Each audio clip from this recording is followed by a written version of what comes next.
Assalamualaikum warahmatullahi wabarakatuh. Innal hamdalillah nahmaduhu wa nasta'inuhu wa nastaghfiruh wa na'udzu billahi min shururi anfusina wa min sayyiati a'malina. May yahdihillahu fala mudilla lahu wa may yudlil fala hadiya lahu. Asyhadu an la ilaha illallah wahdahu la syarika lah wa asyhadu anna Muhammadan abduhu wa rasuluh.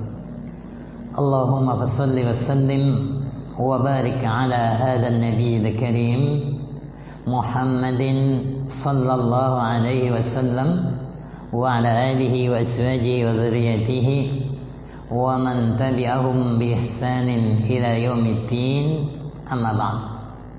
Ya ayyuhalladzina amanu taqullaha haqqa tuqatih wa la tamutunna illa wa antum muslimun. Ya ayyuhalladzina amanu taqullaha wa qulu qawlan sadida yuslih lakum a'malakum wa yaghfir lakum dhunubakum wa may yuti'illaha wa rasulahu faqad faza fawzan 'azima. Allahumma la 'ilma lana illa ma 'allamtana. Allahumma 'allimna ma yanfa'una wa zidna 'ilma wa aslih lana sya'nana kullahu wa la takilna ila anfusina tarfata 'ain. Ma'asyiral muslimin wal muslimat rahimani Allah wa iyyakum ajma'in. Para bapak, para ibu, saudara-saudara jamaah maghrib yang dirahmati Allah, alhamdulillah kita bersyukur kepada Allah Subhanahu wa taala atas limpahan rahmat dan karunia-Nya. Kita semuanya bisa hadir di Masjid Raya dalam rangka berubudiyah kepada Allah, salat berjamaah, dan marilah kita syukuri nikmat yang banyak dilupakan oleh kebanyakan orang, yaitu dua nikmat, as-sihhah wal faragh, kesehatan dan waktu luang. Ketika tidak ada baru terasa. Orang yang sakit baru terasa nikmatnya sehat. Orang yang sibuk baru terasa nikmatnya kelapangan waktu. Mari kita syukuri nikmat tersebut. Kita duduk di majelis ilmu. Semoga ini termasuk taman-taman surga di dunia. Dan menunggu waktu isya, mari kita lanjutkan bacaan kita, yaitu tafsir terkait khusus ayat-ayat yang diawali dengan ya ayyuhalladzina amanu. Seruan yang ketiga, ya ayyuhalladzina amanu kulu min thayyibati ma razaqnakum washkuru lillahi in kuntum iyyahu ta'budun. Wahai orang-orang yang beriman, makanlah di antara rizki yang baik-baik yang kami berikan kepadamu dan bersyukurlah kepada Allah jika benar-benar hanya kepadanya kamu menyembah.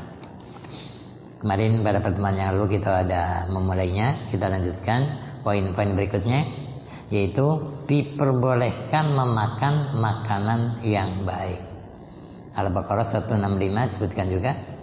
Jadi Allah Subhanahu wa taala telah melimpahkan nikmat kepada hamba-hambanya, kepada kita semua, baik yang beriman maupun yang kafir, dengan memperbolehkan mereka memakan makanan yang halal, makanan yang baik yang ada di muka bumi ini, sebagaimana disebutkan dalam ayat yang dikutip seruan ketiga ini, ya, yaitu orang beriman makanlah yang halal, yang baik dari apa yang terdapat di bumi, ya, ya ayuhan nas kulu mimma fil ardi halalan thayyiban, dan jangan kamu mengikuti langkah-langkah syaitan, wala tattabi khutuwati syaitan, karena sesungguhnya setan itu adalah musuh yang nyata bagimu. Ya, fa inna syaitana innahu lakum aduwwum mubin. Jadi dalam ayat ini Allah Subhanahu wa taala tidak membatasi objek pembicaraan hanya kepada orang beriman saja, tidak. Karena ini ya ayuhan nas. Kalau ya ayyuhalladzina amanu itu khusus panggilan bagi orang yang beriman. Jadi dalam ayat yang ini tidak membatasi objek pembicaraan, tidak hanya orang yang beriman, tetapi mencakup orang yang beriman juga orang yang tidak beriman. Maka dari itu Di sini digunakan ya ayuhan nas, wahai manusia. Diharapkan melalui kata ini seakan-akan Allah Subhanahu wa taala menciptakan seluruh yang ada di muka bumi ini untuk manusia. Tidak pandang bulu. Ini adalah pemberian Tuhan, pemberian Rabb, pemberian Allah SWT kepada seluruh manusia, baik yang beriman maupun yang tidak. Tetap orang kafir pun disuruh makan yang halal, disuruh makan yang baik, karena memang dampaknya ya ada ya. Seolah-olah ayat ini mengatakan kepada orang-orang kafir, seolah-olah walaupun yang disuruh semua manusia gitu kan, sekalipun kamu tidak beriman kepada Allah, ambillah segala sesuatu yang halal dari orang-orang yang beriman. Ambil juga bagian, makan juga yang halal, yang baik, yang bergizi gitu kan, gunakanlah. Kenapa? Karena yang halal itu bermanfaat bagimu di dunia sekalipun kamu tidak beriman, dan kemaslahatanmu ada pada makanan yang halal dan yang baik itu. Jadi mereka kan sekarang banyak memburu makanan yang halal. Di Eropa, di Amerika ada juga makanan-makanan yang dinyatakan dengan halal, dan itu lebih dipilih kan, lebih sehat, lebih aman gitu ya.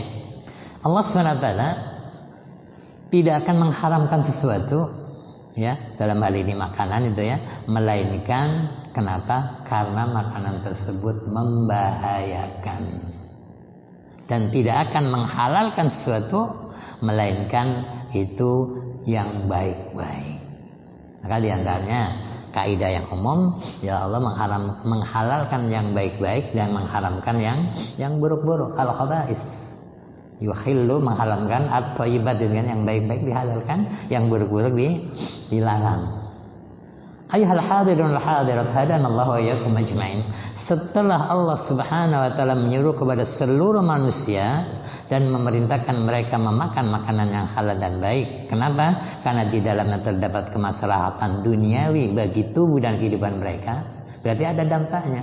Konsumsi yang haram dengan halal itu ada pengaruhnya gitu kan. Lalu Allah mengkhususkannya dengan menyuruh hanya kepada orang yang beriman. Ini khusus bagi orang beriman saja.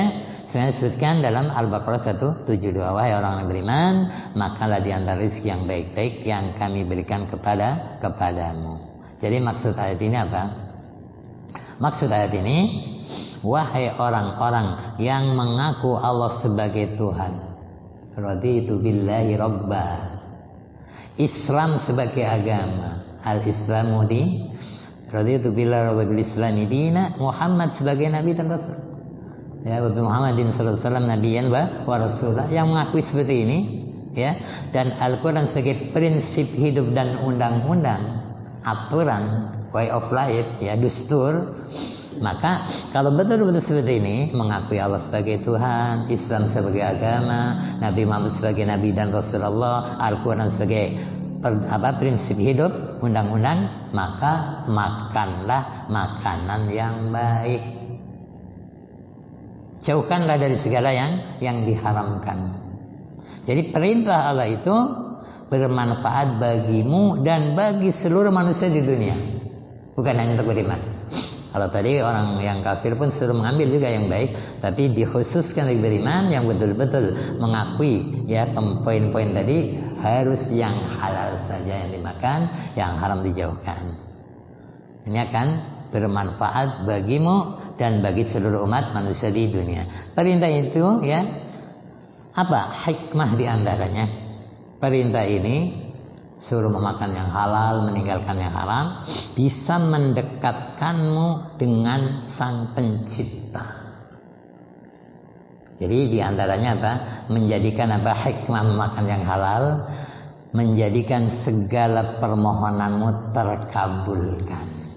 Di antara kenapa doa tidak dikabulkan, karena makanannya haram, minumannya haram, pakaiannya dibeli dari harta yang haram, ya. Maqadu sya'a haram, masrabu haram, malbasu haram, wa wudiya bil haram, fa anna yustajab. Kata Nabi, gimana akan dikabulkan? Kisah hadis yang panjang, seorang musafir itu termasuk ya yang dikabulkan doanya. Maka ketika safar banyaklah berdoa. Ya harusnya dikabulkan musafir. Ya, rambutnya acak-acakan berdebu, ngangkat tangan, ya Rabb, wahai Tuhan, wahai Tuhan. Pengakuan rububiyah kepada Allah harusnya dikabulkan. Sayangnya apa kata Nabi? Karena makanan, minuman, pakaian semuanya dari yang haram. Fa'anna yustajab, bagaimana kan berarti yang menghalangi atau menunda terkabulnya doa permohonan seorang hamba di antaranya adalah karena mengkonsumsi dari yang haram. Kemudian juga ibadahmu diterima. Jadi ibadat supaya diterima juga syaratnya gitu, makanan yang halal. Ya, untuk sholat pakaiannya itu kan harus yang halal. Cara mendapatkannya dengan halal khususnya, dan dijanjikan untukmu surga dan kenikmatan di akhirat. Ini bagi yang betul-betul menjaga dalam hal ini makanan yang halal. Maka ini penting sekali. Tentunya dengan makanan yang halal, insya Allah kita ringan ke masjid, mudah beribadah, mudah bersedekah dan seterusnya, diberikan ya kemudahan oleh Allah Subhanahu wa taala. Tapi kalau dengan cara-cara yang tidak halal, mungkin berinfak pun berat. Bangun malam payah, apalagi puasa dan seterusnya. Ya, semoga kita semuanya termasuk yang dibimbing oleh Allah Subhanahu wa taala untuk senantiasa menjaga yang halal dan berusaha keras untuk menghindari sejauh-jauhnya dari yang haram, sekecil apapun. Ayyuhal hadirun wal hadirat, hadanallahu wa iyyakum ajmain. Para bapak, para ibu, saudara-saudara, semoga Allah senantiasa menambah taufik dan hidayah pada kita. Kemudian Allah mengharamkan sesuatu. Apa sih hikmahnya? Kenapa diharamkan? Hikmah pengharaman memakan makanan yang diharamkan oleh Allah ya dijelaskan. Jadi di sini Allah menjelaskan bahwa makanan yang diharamkan adalah makanan yang buruk, yang menjijikkan, atau makanan yang di dalamnya terdapat bahaya yang nyata bagi badan. Pengaruhnya berdampak negatif, katakanlah. Allah nyatakan sesungguhnya Allah hanya mengharamkan bagimu bangkai. Hurimat alaikum al-maita waddam walahmal khinzir itu ya, dan seterusnya. Bangkai, darah, daging babi dan binatang yang ketika disembelih disebut nama selain Allah. Tetapi barang siapa yang dalam keadaan terpaksa memakannya, sedang dia tidak menginginkannya dan tidak pula melampaui batas, maka tidak ada dosa baginya.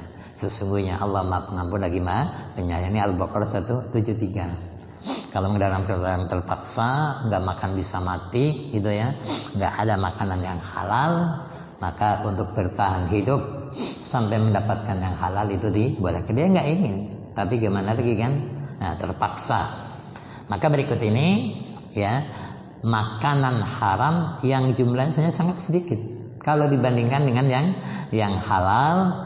Itu lebih jauh. Makanya nggak disebutkan yang halal. Ya, hanya yang haram saja. Berarti yang lainnya itu halal. Yang pertama bangkai. Bangkai itu apa tuh bangkai definisinya?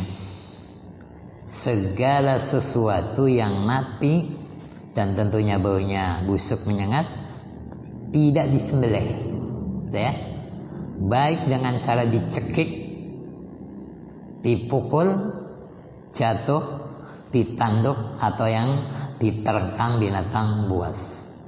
Mungkin kalau sekarang banyak beredar di YouTube kan, bagaimana batasi sapi langsung masuk aja kan? Nggak disembelih, masih hidup, dilempar saja, kemudian keluar saja. Jadi itu kapan menyembelihnya tuh? Itu sama dengan yang terjatuh, itu berarti dimakan enak ya. Alhamdulillah saya belum pernah makan. Jadi ini berbahaya nih, makanan-makanan dari luar yang tidak disembelih secara syar'i. Walaupun dengan kuah, dengan buah, dengan bumbu terasa enak dan berkualitas. Mungkin sering lihat semuanya itu yang anak dia. Langsung diangkat aja, masukin ke lubang, langsung mesin otomatis. Nggak ada disembelih. Dari hidup langsung keluar udah jadi sini daging, sini tulang, sini macam-macam. Masya Allah. Beda kalau ikan. Kalau ikan bilang nggak apa-apa jadi sarden, karena bangkainya halal. Tapi kalau hewan darat, bangkainya halal. Ya. Adapun ayat-ayat lain yang menunjukkan pengharaman bangkai, ini bisa dilihat Al-Maidah ayat 3. Ya, diharamkan bagimu memakan bangkai, darah, daging babi, daging hewan yang disembelih atas nama selain Allah, yang tercekik yang dipukul, yang jatuh, yang ditanduk, dan yang diterkam binatang buas, kecuali yang sempat disembelih. Mungkin diterkam, dia lari, luka, tapi sempat disembelih, dan diharamkan bagimu yang disembelih untuk berhala. Sehingga disembelih niatnya untuk acara-acara syirik, itu nggak boleh dimakan. Walaupun baca bismillah kan, tapi untuk berhala, untuk kubur, untuk macam-macam ya, bukan untuk Allah SWT. Sedangkan penghalalan makanan yang baik dan mensyukurinya, ya, serta pengharaman makanan yang buruk juga disebutkan dalam surat yang lain. Ada juga An-Nahl 114 sampai 115. Nanti kita bisa rujuk, lihat terjemahnya di sana, hampir sama maknanya gitu ya. Kemudian para bapak, para ibu, saudara-saudara jemaah yang dirahmati Allah, pengharaman bangkai ini dikarenakan apa? Kita tidak tahu sebab kematiannya apa. Itu masalah. Kenapa diharamkan? Data sebabnya apa? Kalau jelas disembelih itu kan jelas sekali. Kan tadi ada yang tercekik, ada yang terjatuh, ada yang dipukul dan sebagainya.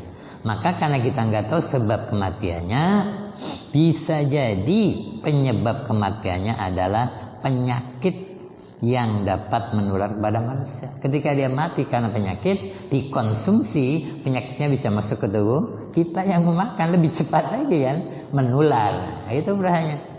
Namun ada juga bangkai yang diperbolehkan untuk dimakan. Ini pengecualian sebagaimana dijelaskan oleh Rasulullah SAW, yaitu ada 2 bangkai dan 2 darah. Ya, apa itu? Kedua bangkai itu, 2 darah itu adalah bangkai ikan dan belalang. Makanya ikan alhamdulillah bangkainya halal. Kalau nggak bisa kita makan ikan besar. Di tengah laut sudah mati kan, sampai ke darat berapa hari kadang, sampai ke tempat kita entah kapan ya. Apalagi sarden berbulan-bulan ya. Kemudian juga belalang, kalau sekarang mungkin makanan banyak. Kalau suatu saat misalnya paceklik nggak ada makanan, nggak ada sambal, belalang mati boleh dimakan kan gitu. Dan 2 darah yaitu hati dan limpa, al-kabid wat tihal ya. Ini terdapat dalam hadis riwayat Ahmad juga Ibnu Majah. Rasulullah SAW juga bersabda mengenai laut ya. Laut itu airnya suci dan bangkainya halal dimakan. Maka hewan-hewan laut yang mati itu boleh dikonsumsi karena bangkainya halal. Kan dulu ada orang bertanya kepada Nabi, dia melaut, tapi kalau bawa air sedikit, kalau dipakai untuk wudhu, haus ya, gitu kan? Minum air laut kan asin itu kan? Boleh nggak berwudhu dengan air laut kan itu? Yang ditanya itu, tapi Nabi menjawab lebih dari yang ditanya. Jawabannya lebih luas. Airnya suci, boleh berwudhu, boleh apa gitu kan? Kemudian bangkainya halal. Padahal dia nggak tanya bangkainya, tapi diberi jawaban yang lebih dari yang ditanyakan. Ini termasuk kemudahan nikmat bagi kita semuanya. Selain itu juga terdapat hadis yang diriwayatkan oleh Ibnu Abi Aufa yang maknanya kami pernah berperang bersama Rasulullah SAW berapa? Sebanyak 7 kali. Tak perang apa saja. Dan kami memakan belalang. Kita pun tahu dari orang-orang tua dulu yang zaman Jepang katanya, waktu perang apalagi yang lari-lari gitu ya, mereka pun nggak ada makanan, belalang dimakan. Dan itu memang halal. Itu yang pertama. Yang kedua, daging babi.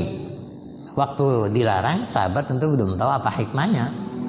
Beda sekarang, setelah ilmu pengetahuan berkembang gitu kan, penelitian dilakukan, tentu lebih tahu lagi hikmahnya. Kenapa dilarang? Dulu manusia tidak tahu rahasia kenapa daging babi diharamkan. Tapi sahabat taat saja, mereka sami'na wa ta'na, dilarang ya udah tinggalkan. Karena apa prinsipnya? Kalau Allah haramkan pasti berbahaya dan mengundang kerusakan misalnya. Tapi kalau haramkan pasti baik. Jadi mulanya nggak tahu, tetapi dengan kemajuan ilmu pengetahuan katakanlah kita mulai mengetahui rahasia sebagiannya.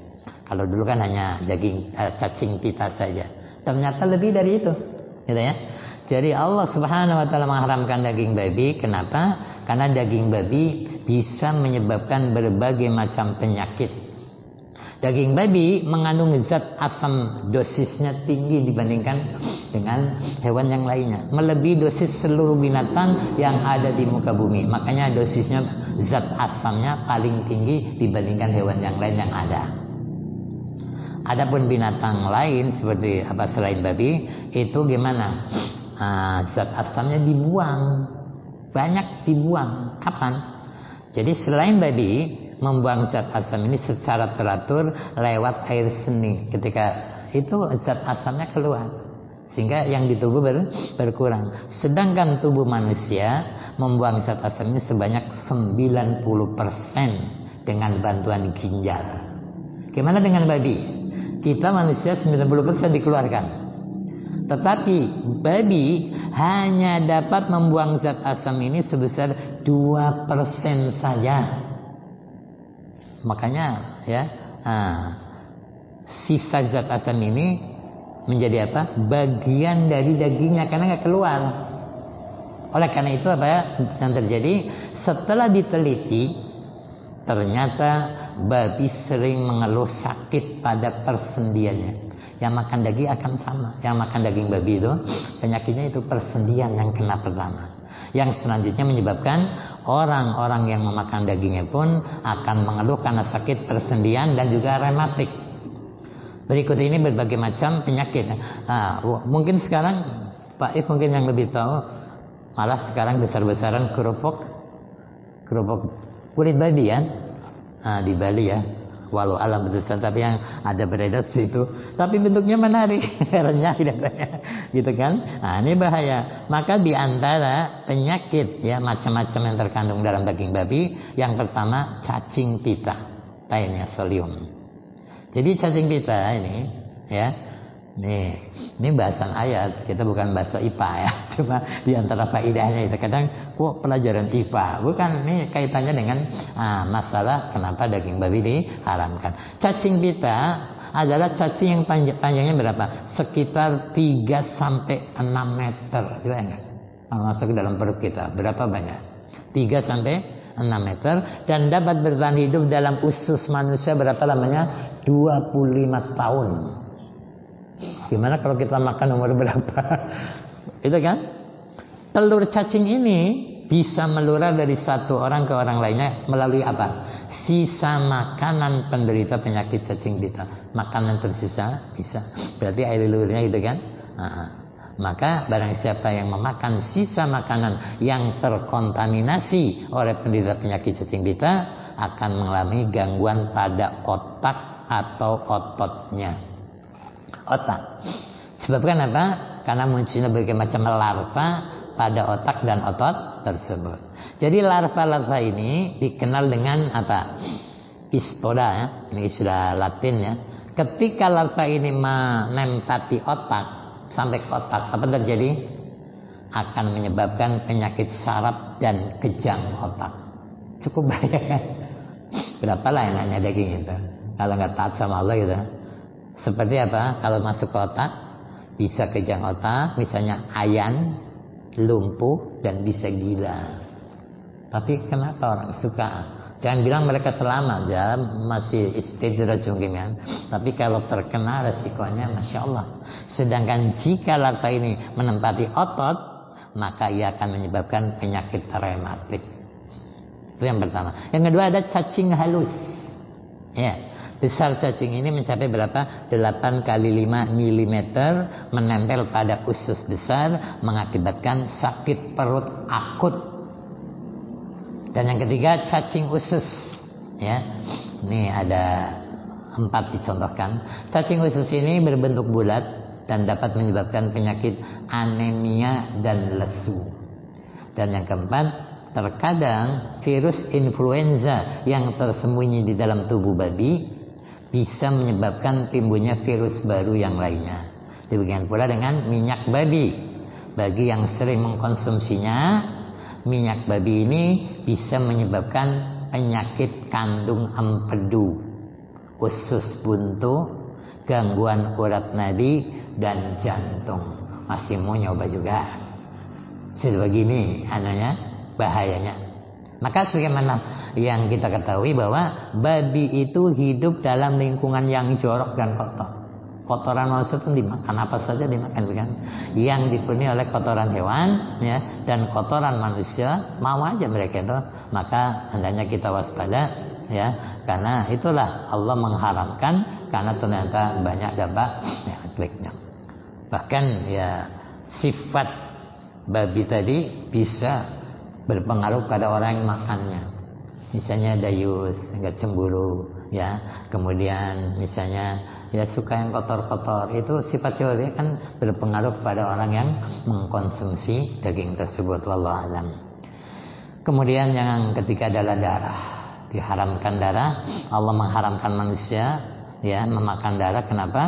Karena darah ini merupakan konduktor tempat berkembangnya berbagai macam mikroba dengan sangat cepat dan racun yang sangat berbahaya.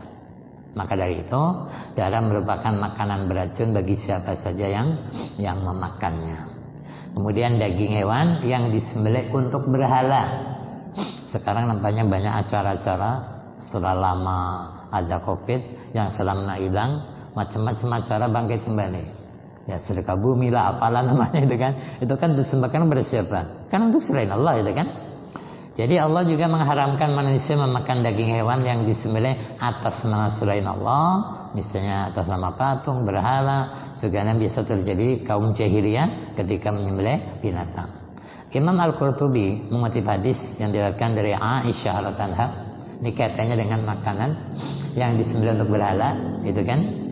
Ketika ditanya mengenai daging yang disembelih oleh orang-orang non-muslim, ya, pada perayaan-perayaan mereka, ada hari besar mereka kan, pesta mereka, ada menyembelih hewan dan macam-macam itu ya.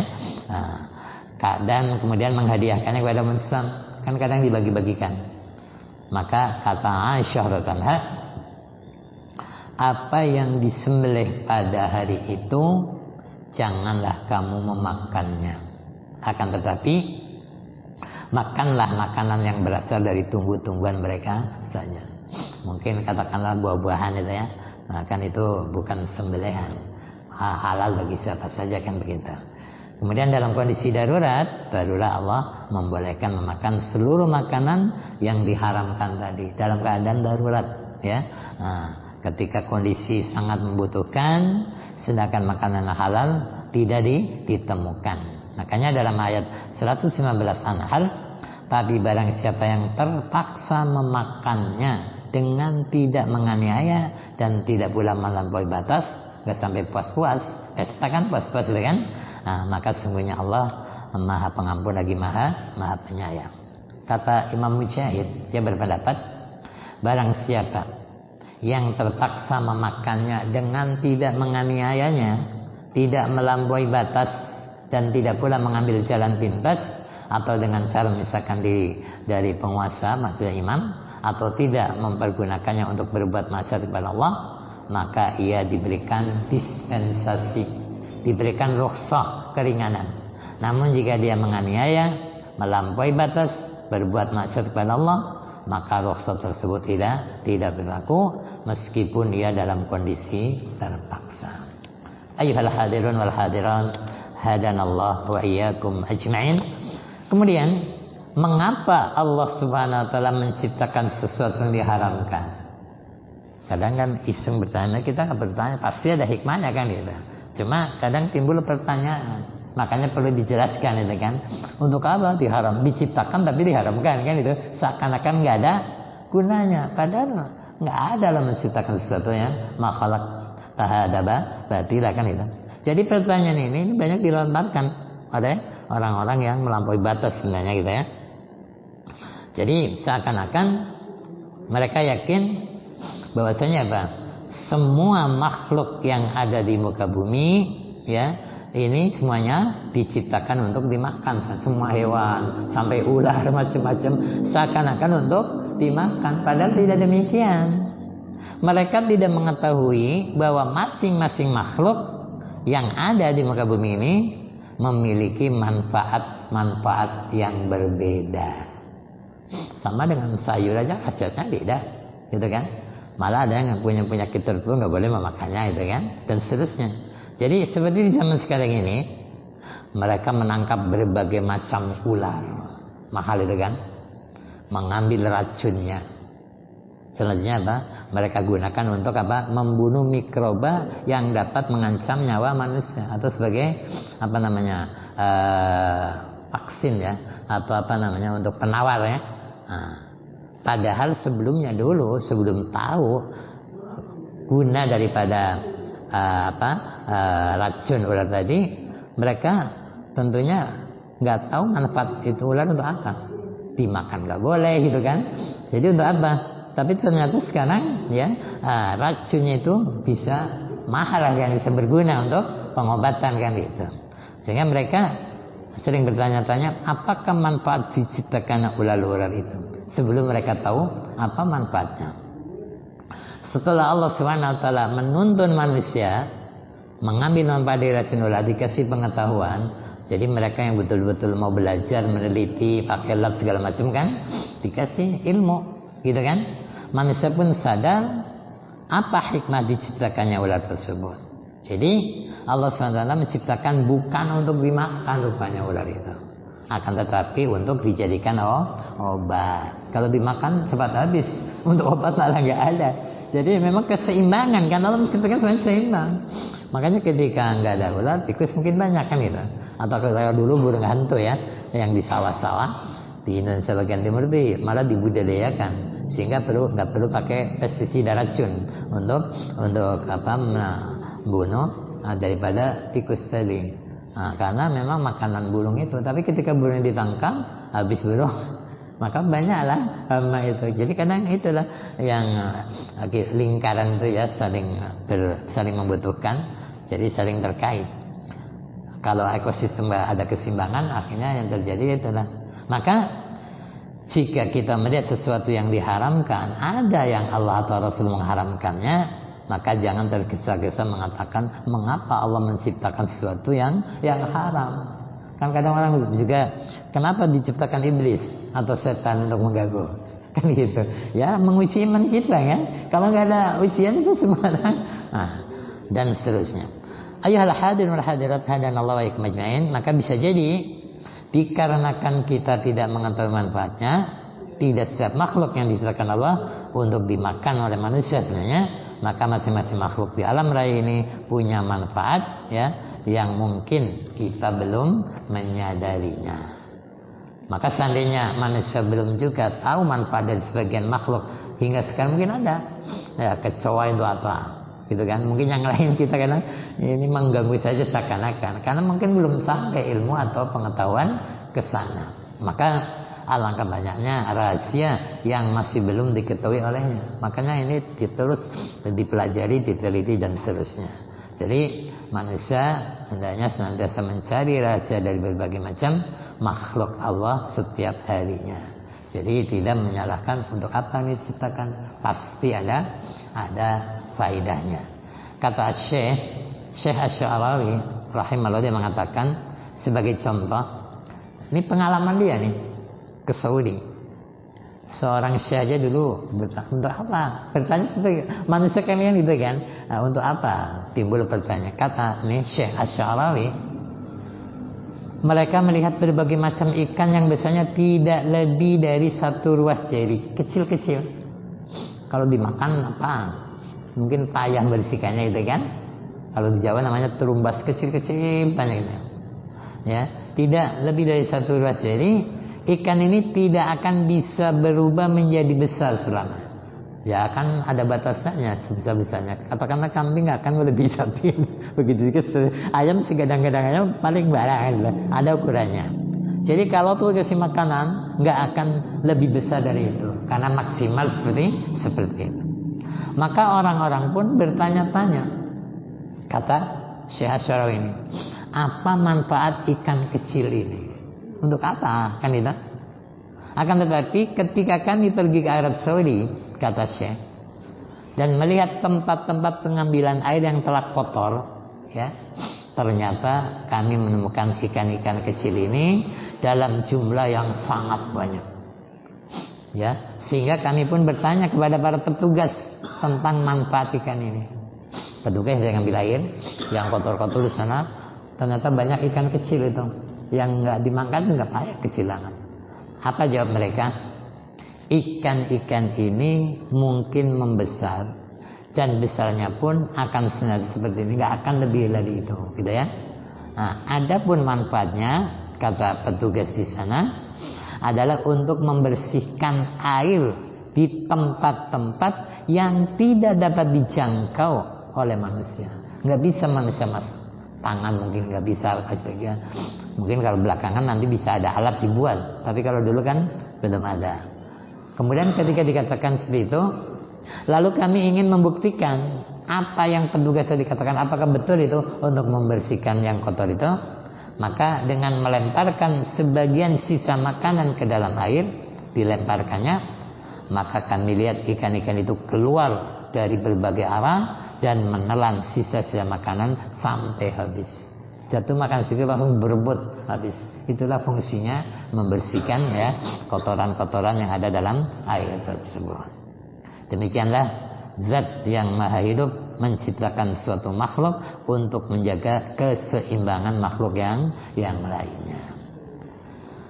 Contoh lainnya, burung bangau yang dijuluki sahabat petani kan itu. Tugas burung bangau ini apa? Memakan serangga dan ulat saat mengairi tanah. Makanya biasanya kan ada kerbau bangau.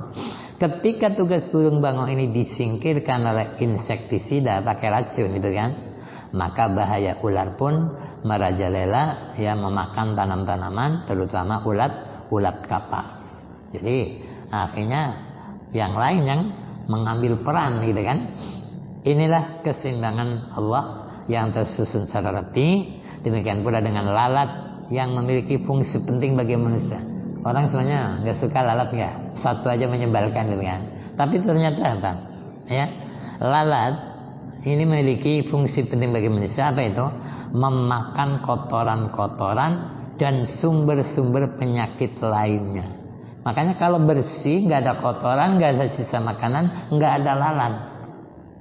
Lihat tempat sampah, berapa lalat? Sebentar aja coba nasi sepiring penuh dia oleh lalat gitu kan. Nah, seandainya manusia menjaga kebersihannya, pasti lalat-lalat itu tidak akan mendatangi mereka. Jadi jangan salahkan lalat. Kebersihan dijaga, insya Allah lalat akan pergi. Karena tugas lalat apa? Memakan kotoran-kotoran dan sumber-sumber penyakit lainnya. Ayuhal hadirun wal hadirat hadanallahu wa iyyakum ajma'in. Salah seorang ulama saleh pernah ditanya, mengapa Allah menciptakan lalat? Apa jawabnya? Dia menjawab, untuk menghina pemimpin yang diktator. Kemudian Ibnu Al-Jauzi juga berkomentar mengenai perburuan singa itu. Jika ada yang bertanya, apakah manfaat diciptakannya rasa sakit ini? Maka jawabannya adalah, Sang Pencipta telah menciptakan hikmahnya. Apabila engkau belum mengetahui hikmah tersebut, maka engkau wajib menerimanya. Kemudian semua yang indah itu gambaran dari pahala yang dijanjikan, dan semua rasa sakit itu gambaran dari hukuman yang akan diberikan. Sesungguhnya Allah tidaklah menciptakan sesuatu yang membahayakan kecuali di dalamnya ada manfaat. Itulah bagian yang pertama. Para bapak, para ibu, saudara-saudara jamaah maghrib yang dirahmati Allah. Kemudian bagian perintah kedua, bersyukurlah kepada Allah. Adapun perintah kedua dalam seruan yang memerintahkan kita untuk makan makanan yang baik dan dihalalkan, ya, disebutkan, dan bersyukurlah kepada Allah jika benar hanya kepadanya kamu menyembah. Seakan-akan Allah Subhanahu wa taala menjadikan syukur sebagai sarana kesempurnaan dalam beribadah. Dengan demikian, barang siapa yang tidak bersyukur, maka tidaklah sempurna ibadahnya kepada Allah Subhanahu wa taala. Lalu apakah dimaksud dengan syukur? Kadang syukur ya mengucapkan alhamdulillah gitu kan. Tapi ulama banyak beda pendapat ya mengenai makna syukur tadi. Sa'ad bin Abdullah mengatakan syukur adalah bersungguh-sungguh dalam mencurahkan ketaatan disertai dengan menjauhkan diri dari perbuatan maksiat baik secara diam-diam ataupun terang-terangan. Itu syukur. Ada pula yang berpendapat syukur adalah mengakui sedikitnya ungkapan terima kasih kepada Zat pemberi kenikmatan, kurang sekedar ucapan saja. Ada juga yang berkata syukur adalah engkau memandang dirimu belum memiliki kapasitas untuk mengolah nikmat. Sementara Asy-Syibli mengatakan syukur adalah merendahkan diri dan senantiasa mengerjakan segala bentuk kebajikan, menantang hawa nafsu, mencurahkan ketaatan, dan merasa diawasi oleh Zat yang maha perkasa lagi ya di langit dan di bumi. Beda dengan Dhunnun. Ini dikenal ya. Dia berpendapat taat adalah syukur kepada orang yang lebih tinggi darimu, itu taat. Balas budi adalah syukur kepada orang yang setara denganmu, setara balas budi. Dan berbuat baik atau membantu adalah syukur kepada orang yang lebih rendah daripadamu. Itu kata Dhunnun. Ada pula mengatakan bahwa bersyukur dibagi menjadi dua. Ya. Yang pertama, syukur yang bersifat umum, yaitu syukur atas makanan, minuman, pakaian, kekuatan badan, itu secara umum. Dan yang kedua, syukur yang bersifat khusus, yaitu syukur atas tauhid dan iman serta makanan hati. Jadi ada yang duniawi, ada yang ukhrawi. Maka seorang laki-laki datang menemui Sahal bin Abdullah. Kemudian dia berkata, seorang pencuri memasuki rumahku. Gimana respon kita kira-kira? Kalau ada orang bilang, seorang pencuri memasuki rumahku, kasihan, innalillah dan sebagainya, dan mengambil barang-barangku. Pencuri kan mencuri barangnya. Tapi apa kata Sal berkomentar? Mungkin sekarang tidak ada orang seperti ini. Dan bahkan komentar seperti ini mungkin dianggap salah. Orang kecurian, kemasukan maling, barangnya diantas, digasah.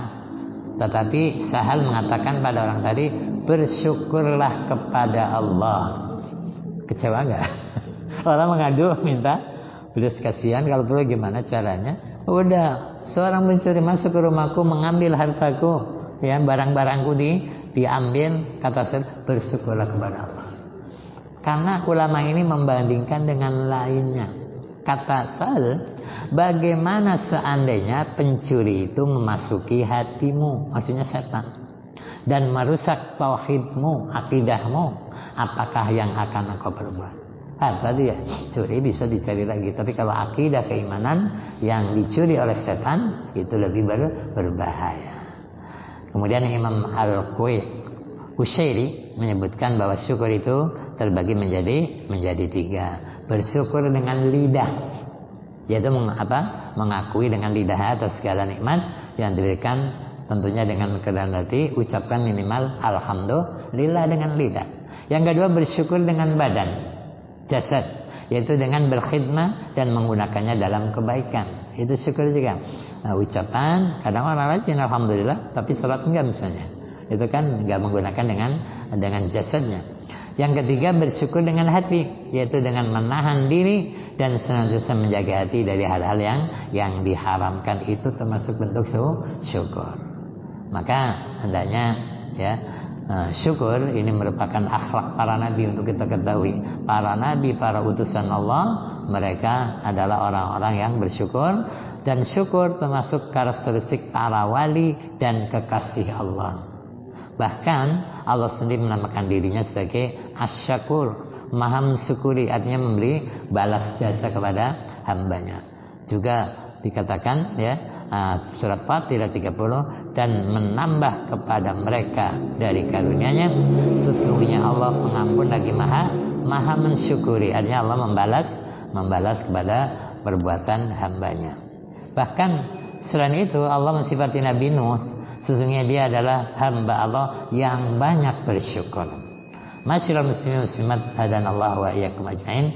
Maka ya, Rasulullah sallallahu alaihi wasallam, ini poin terakhir sebelum kita salat Isya.